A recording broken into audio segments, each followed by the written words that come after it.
أنا صاحب عبد المهد هذيك أنا آذن داود حاجة كتمادين ملعامد وحاجة يرو فريداه كيمي ملعامد حاجة دول جايين سنة تجيسين حاجة هوسة حاجة دقنتين مقعد وام حي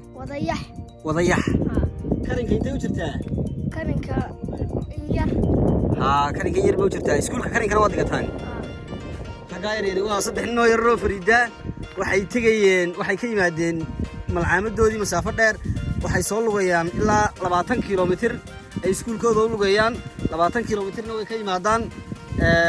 waxay dhigtaan iskuul iyo malcaamad xilligan ay soo rooxaan waa 12kii waxay sii lugayeen hadana masaafo kale ina mari annaga sii qaadanay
halkani waa wadada ka daadegta buurta Daalo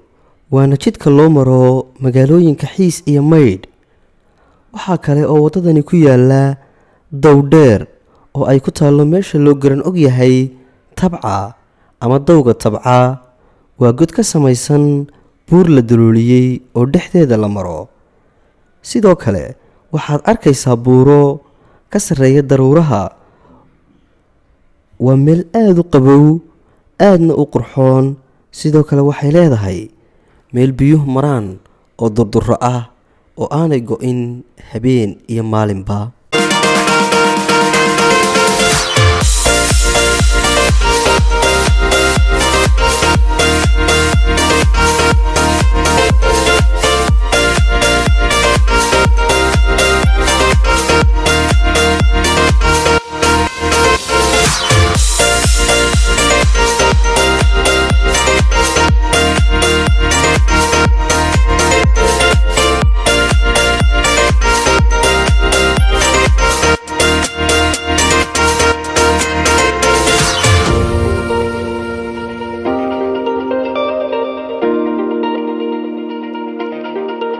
sidoo kale waxaa ku yaala buurahan wadooyinkan iyo dhulkan aadka u quruxda badan ee lasii maro labada geed ee loo yaqaano maydiga iyo moxorka oo ah labada geed ee laga sameeyo ama dhala fooxa iyo beeyada. ku darso labadaa geed kama dulbixi karaan meel aan dhagax dushi ahayn.